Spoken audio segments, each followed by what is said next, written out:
நன்றி. நாடகத்தின் தலைப்பு கொங்கு நாட்டு வேங்கை தீரன் சின்னமலை. கதாபாத்திரங்கள்: தீரன் சின்னமலை, வரி வசூலிப்பவர் மைசூர் திவான், மைசூர் மற்றும் சின்னமலை தரப்பு வீரர்கள். காட்சி 1: வரிப்பணம் பறிமுதல். இடம்: சிவன்மலை மற்றும் சென்னிமலைக்கு இடைப்பட்ட பகுதி. திவானின் வீரர்கள் வரிப்பணத்துடன் குதிரையில் சென்று கொண்டிருக்கின்றன.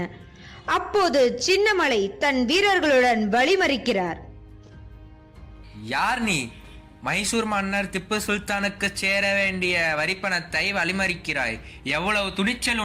இந்த பணம் கொங்கு நாட்டு மக்கள் கஷ்டப்பட்டு உழைத்தது. இது மைசூருக்கு செல்லக்கூடாது. உன்னை சும்மா விட மாட்டேன். மன்னர்கிட்ட உன்னை பற்றி என்னவென்று சொல்வது? சென்னி மலைக்கும் சிவன் மலைக்கும் இடையில் ஒரு சின்ன மலை வரி பணத்தை புடுங்கிக் கொண்டான் என்று சொல். காட்சி 2: ஆங்கிலேயருக்கு சவால்.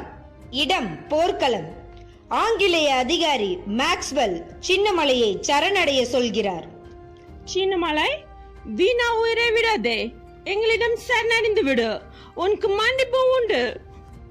மன்னிப்பா? என் தாய் மண்ணை அடிமைப்படுத்த நினைக்கும் உன்னிடம் நான் மன்னிப்பு கேட்பதா? போரிடு அல்லது ஓடிவிடு. இது ஓடாநிலை கோட்டை. உன்னால் இங்கே நுழைய முடியாது. காட்சி 3: இறுதி தருணம். சங்ககிரி கோட்டை. சின்னமலை பிடிபடுகிறார். எப்போதும் காலம் கடந்து விடவில்லை சின்னமலை. மன்னிப்பு கேட்டால் உயிர் பிழைக்கலாம். தமிழன் மண்டியிட மாட்டான். தூக்கு கயிறு எனக்கு பூமாலை. என் மரணம் 1000 சின்னமலைகளை உருவாக்கும். பாரத மாதாவுக்கு ஜெய்.